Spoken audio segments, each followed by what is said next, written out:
I'm Nic Harcourt saying hi to Rufus Wainwright, who this Saturday, March 2nd at 8 p.m. will join the Pacific Jazz Orchestra in an all Kurt Weill program. It's going to be happening at the United Theater on Broadway, formerly known as the Theater at the Ace Hotel. Before that, actually, it was known as the United Theater, so it gets its own name back, its old name back. You're a busy man, Rufus. I saw you all over the Grammys this year.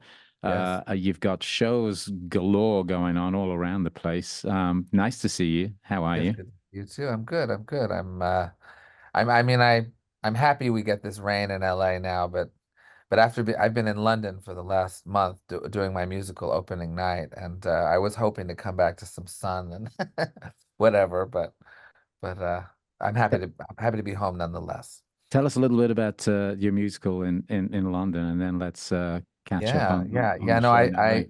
I'm working with an amazing director, Ivo Van Hove, and we've done a musical based on the film Opening Night by Cassavetes, the 1977 film, and it stars the very famous Sheridan Smith, who's very well known in the UK, not so much over here, Hmm. but yeah, no, it premieres on March 26th, and it's my first musical, so I'm both excited and also, scared to death. Losing your mind. Yeah.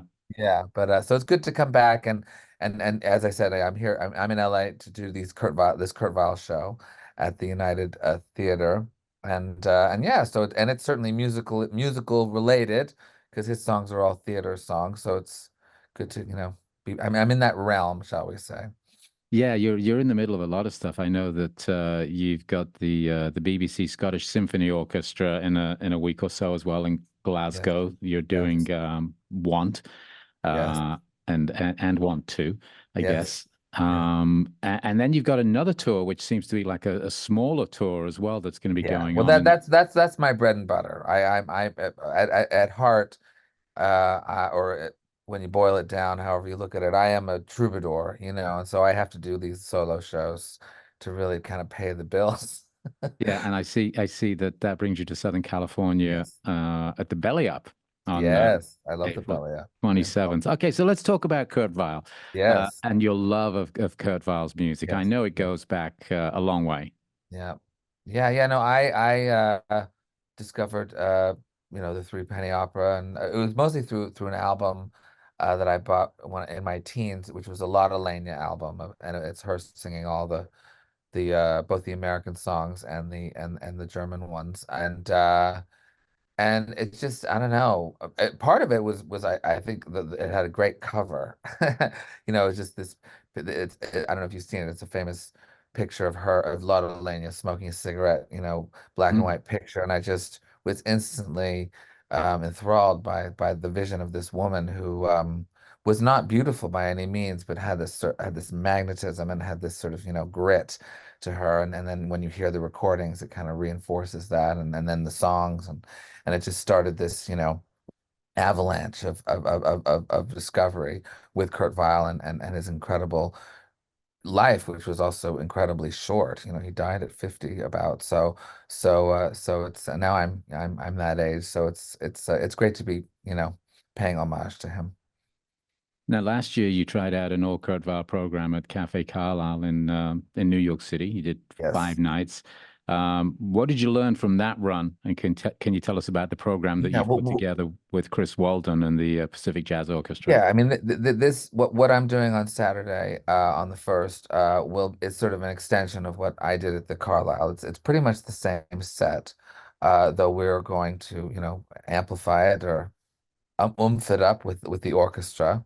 What I did in New York was just with piano. So, but I think the main thing is that it's all songs that I adore, but I really wanted to cover all the territory, meaning, his Weimar work, but then also a lot of his French songs, which I adore, and then of course his American stuff. So I just wanted to really, and then there's even a couple of my songs in the show, which I kind of put forth as an example of how influenced I am by him, and both sonically and also kind of philosophically.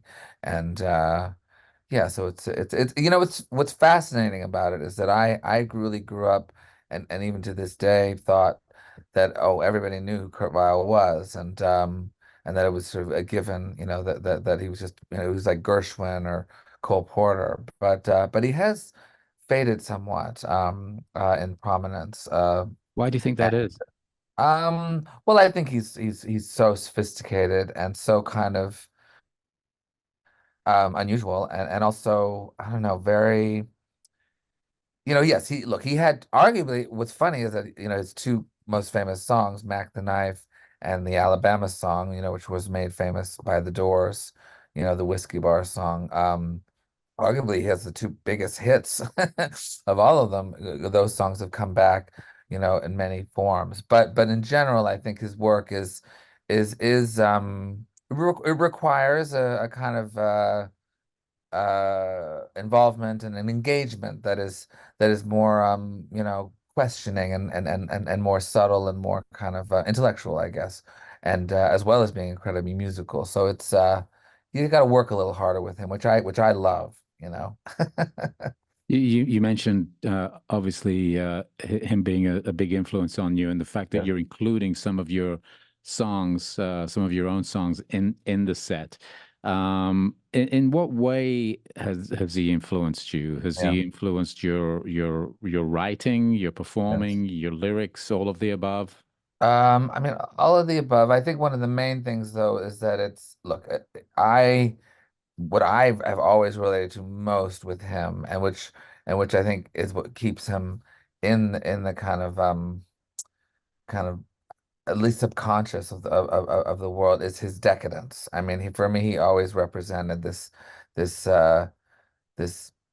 demi-monde and this kind of world where, you know, uh, drugs and alcohol and, sex were prevalent and very much, accepted and kind of, reveled in. And and I think that's also maybe why he's as